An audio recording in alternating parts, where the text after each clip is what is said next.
how to learn English in a way that's fun, interesting, and that works. Because let's be real, learning something that we don't like, that's not fun, that's not interesting, that actually, on the other hand, is boring, annoying, is hard to focus, doesn't really work. I mean, you can possibly make it through, but you have to study longer, harder. It will make your life terrible temporarily, and your results won't be as good as it would possibly be if you had the right strategy. My name is Andre, and this is episode 69 of Learn and Become podcast. You'll probably hear people talking loudly in the background. There's a meeting going on where I live, my house. And yeah, I got to record this today because if I don't do it today, I will probably not be able to do it this week because tomorrow early in the morning, we're going to travel. And this is the very last minute I have to make it happen. So yeah, so let's talk about this because it's a topic very interesting that will hopefully help you how to learn things effectively in a way that's interesting and that's not gonna hurt you, that's not gonna be boring, just like difficult to do. But in order to do that, I'll have to take you back with me to when we started teaching English, which was back in 2017, which is like, wow, it's been a while. It's like 6 years ago. And it was a very interesting moment of my life, but yeah, that's not even the point. But I had just came back from the United States on that very semester, and I got married in August. I got married in July. I started teaching in August, maybe October or September or October. That was something like that. And at first, I was like, all right, so let's teach English. But I knew how to speak English. I was in college at the time. I was living in High Point, a small town in North Carolina. That's where I went to college. I studied strategic management for about 2 years. There is like a long story on it that I can share with you guys eventually if you want to. But the point is, I had just arrived. I had just came back from the US, and I was going to teach people how to speak English. So I got like my very couple students, maybe, I think in the first month, I might have got, I don't know, 3-4 students, maybe. And I started this process, but I discovered that I didn't really know how to do it. I was like, shit, I want to do it, but I thought I knew how to do it. And then I started doing what I knew, and I realized it was not the best way. And we even talked about it last week, that we don't know the best way. And when we don't know the best way, or when we don't know that we don't know the best way, we find room to improve and to learn a better way. I don't know if the best, but a better way than what we have previously. So that's what I did. I knew that the way I knew wasn't the best. So I started to dig deep and try to find something that worked better than what I had. And at the beginning, we were teaching based on the traditional teaching method. I would find some topics around things that were related to grammar and try to apply that into the person's lives. So pretty much what I was doing I was trying to teach people rules, like how English works. So we would talk about simple present, simple past, present continuous, like the rules, the articles, the definite, indefinite articles, modal verbs, adverbs, adjectives, verbs, and stuff. But unless you are some sort of weird human being, it's not very fun to do that. I mean, if you like it, that's awesome. Like, that's pretty cool. I respect. But it's a thing that majority of humans don't like, because it's pretty much covering rules. And rules are not very fun to read and to understand. So I started to think, what if we go about that with conversation lessons instead of doing like grammar based? So I started to do that. I started to hop on the calls with the students and try to engage them in a conversation. But I don't know if you have always noticed that we usually talk about specific things with specific people. So we would talk about things that they would eventually overlap the topics, which was not a problem. But the main problem was we got limited into the things that we knew, both on topic, vocabulary, the areas of interest, and so much more. So it wasn't working clearly. That was like, okay, so what do we do now? Man, after that, I was like, oh man, there must be a better way. Like, there must be something else that will eventually bring us closer to a better result. So I started thinking about the 4 pillars of communication, which is not considering, of course, like the visual cue and the like facial expressions and stuff like that. But considering like the 4 main pillars, we have the listening ability, or the ability to hear and to comprehend, or listening comprehension. We have reading, which is like, those are the 2 inputs, the 2 ways we usually receive information. And I'm saying usually because there could be some different way, like mimic, drawing, stuff like that. But those are like the 2 common ones when we're talking about language and communication, verbal communication. And then we have writing and speaking, which are the 2 outputs. So it's almost like we have a house, right? We have a house, and then we have pillars in this house that will sustain it. If we have a very strong pillar in one hand, in one side, but a very weak one on the other side, it's not going to work. It just won't. So if it doesn't work, your house will fall apart. Your house will break. Your results will never come. And you're in trouble. That's the reality. That's what will happen. So I don't remember when was it, like exactly, but maybe 2019, I think. That was like somewhere around 2019. I started to think about a way to cover those pillars in a way that was not annoying, in a way that was not rule-based, grammar-based, conversation limited based, or stuff like that.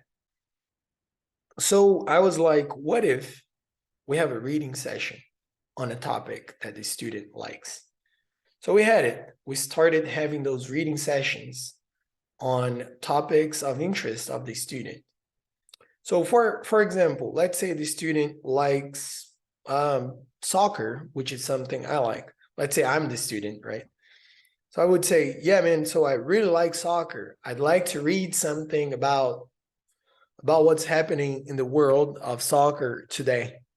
So I would just jump on Google, see a text related to soccer, especially something that the student really likes or is very interested in. or very interested on, and we would read it together. By reading that, we would expand our vocabulary. We would learn so much like that couldn't fit all of it in one class, which was amazing. So we would learn new words. We would develop pronunciation because the student would read and I would just follow along parts of the text, correct them, help them out. Then we would understand what the text was saying. So we're learning like text reading interpretation, which is amazing, but all of it in an interesting, engaging, fun way. So like fast forwarding, going forward in the story, we started to have different cycles within the month.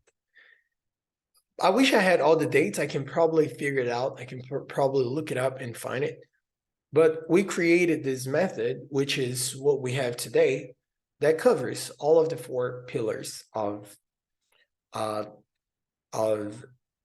language: reading, listening, speaking, writing, and it covers all of it in a very interesting, wrapped up way, which is what we have today. I'm not going to cover all of it with you because it's going to take too long, and yeah, like it's not the purpose. It's just we're talking about how to learn in a way that's engaging, and I'm just explaining to you how we got where we are. But after this time and after doing it for a while, I realized that there is a secret that goes unnoticed for most people, apparently, which is the power of curiosity. And a lot of people don't take advantage of that, like at all, like nothing. They don't really care about the student's curiosity. Just as an example, my wife said that she was part of a course once that wasn't an English course. It was something else. There was a like work-related course, something like that. And this course, the teacher of the course was teaching something, and the students interrupted the teacher, not like abruptly or anything, but the teacher was like, "Do you guys have any questions?" So technically, they didn't interrupt the teacher, but there was like a question time, and they asked the teacher something like, "Oh, but what about this?" And the teacher had a mistake. That's my perspective. It is somehow it's unacceptable when it comes to teaching, I think, based on my findings. All right. So if you disagree with me, feel free to do it. But in my perspective and in the way I teach, which has been producing great results, by the way, I don't think it's valid, which was, we'll cover that later. What the heck? We'll cover that later. The student just brought a question up, and it was not like a huge classroom with thousands of people and just like a curriculum to cover. That could be a different scenario. I've never been there myself. Like a question that will throw off the entire presentation, the entire dynamic. But based off on what we've been doing, every time the student has a question, it is, especially if it's a curiosity-based question, it is the most interesting. That's like the best time. That's the meat of the class. That's where magic happens. Because if they have a question, it means they got interest. If they got interested about something, you want to nurture that. And that the same applies for you as a student. If you are doing something, you find like you don't know how to learn it, and then out of nowhere you come across something you find interesting, explore it, do it, try it, do research, read about it, watch a video, try it, because that's how you will nurture. That's how you will help yourself to develop more interest on the thing that you're learning. And if you do that, this interest, or the way you're nurturing this interest, will help you to grow in this process, to enjoy it more. It will make your life more sustainable. It will make your process more enjoyable. It will make it less of a burden and more of a nice process. So that's number one. That's the first thing that you have to consider. Curiosity is that's a treasure. If you're curious about something, do it. Like just today, this afternoon, and today is February 9th, 2023. I was teaching a class this afternoon, and out of nowhere, the student came up with a question of something that was random in our review time. I was like, let's dive into that. We probably spent, I don't know, 10, 15 minutes in the question. I was like a fifth of the class, probably a fourth of the class. And that was amazing. That was probably the best time we got to have today. But if I was focused on like following the curriculum, the syllabus of the class, I have to do that, we would miss out on the meat. We would miss out on the key of the learning process. Because when I don't teach what the student is curious about, I'm not only missing a chance to teach something they will probably retain better, but I'm also losing the chance to increase my students' interest to learn. So it's not only that I'm not gaining something, I'm actually losing something. I'm losing the student, I'm losing the interest, I'm losing what will make them learn. And I'm losing, like if I do that many times, and if I do that whenever a question comes up, if I do that all the time, guess what's going to happen? Interest will fade away. Student will be dead very soon, just like, oh, that sucks, I hate it. And the opposite is also true. If I feed the student's curiosity, questions, and interest, it's not going to stop like easy. I'll be nurturing, I'll call it like a good monster, because the student will be more curious. They want to learn more. They will get more engaged. They will dedicate more. They will learn more. They'll get other curiosities. You're just feeding like a good cycle. And that's number one. Number two is also something interesting.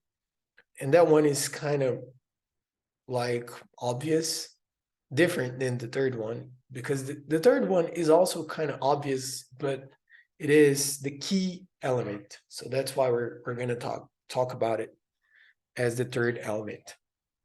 But the most important one, I think, not the most important one, but the most different one, the one that will probably help you the most, is the first one, curiosity. But let's go about number two. You have to do something the student like. Simple.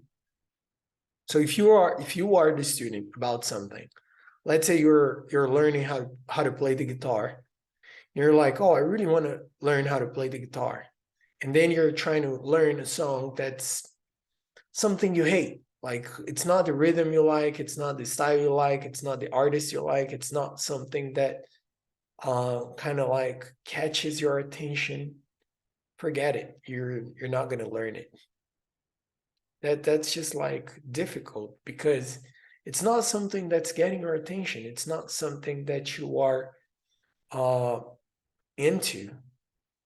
So you're not going to learn it. Because it's almost like eating vegetables you hate. There will probably be vegetables you like, and it's going to be a lot easier to eat the vegetables you like than to force yourself to eat the ones you don't like. If you do that, you'll probably even stop eating the ones you already like, because you'll be like, what the heck? Why am I eating vegetables at all? I mean, but if you eat the ones you like, You maybe even in the future will develop taste to like the ones that you don't like right now. Anyway, but so that's something that happens when you do something you don't like. But if you do something you like, something that is interesting, something that will get your attention, something that will somehow just like be nice, be interesting, something that will be good overall, you are going to be more engaged and more dedicated in the process. So if you're trying to learn a song that you love about the artist you love, something that your father used to play, like something crazy like that, that will connect with you in the things you like and also emotionally, you will be more enjoyable. It will be more enjoyable. You will be happier in this process. You'll be more engaged, which is something interesting. So that's number one. Number two. Number one, curiosity. Number two, it has to be something you like. Those are the two things that will help you to have an easier, lighter, more enjoyable process. But we still have to cover number three, which is, guess what? Guess what it is? I'll drink some water while you think about it. Number three, something that's curiosity, something you like, and then you have number three.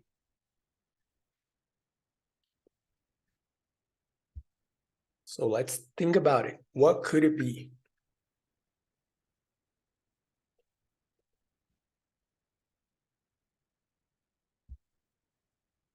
All right, I hope you've already had the time to think about it.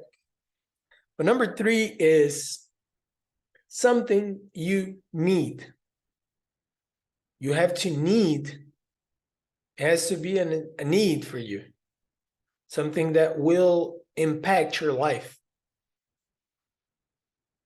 I'm not saying it's impossible to learn something that you don't need, but if you need, it's going to be a lot easier. For example, let's say you start a business and you hate finances, but if you don't know things about finances, you'll go broke. You will learn finances because you need it. If you don't learn it, you will break your business. So obviously you will learn it. Of course, like that's for sure. There's no way you're not going to learn it, because if you don't learn it, you will go broken. Or you can hire someone to do that for you. But even so, even though you have this possibility, you want to know at least the basics, at least some of this process. Because if you don't know it, you're going to get in trouble. Trust me. In the need to learn something, for example, to learn English. Let's say if you don't learn English, you will miss out on an opportunity to earn 10 times more on your current employment. I bet you're going to learn English very quickly. Like I bet in a year, you will be really good at communicating in English. Because it's a need. Like, oh my gosh, I'll be doing the same thing, but I'll be earning 10 times more. Why wouldn't I dedicate a whole lot to develop that? So that's a need. Or another great example. Let's say you go to the doctor and the doctor tells you, yeah, you should eat better. Nice, that's a thing. So you can apply the other two elements. You could get curious about nutrition, about the type of food. You could get curious about cooking and all of it. That would help. And you can nurture that curiosity. You can choose things you like that will fit within your diet. But if those don't work, or even if they work, if your doctor tells you if you don't eat healthy, you're going to die, I bet you're going to change everything immediately. Like overnight you will make some change, you will do something to create some sort of change that will change your life. Like you will do something, like for sure. You won't let your life be the same. Like you will have some change, something will happen because you don't want to die, unless you want to die. But I don't think it's the case. And if it is the case, talk to a therapist or like some sort of psychologist or somebody that will be able to help you. If you're younger, talk to your parents. Yeah, but just that's not even the point, but you should check it out too.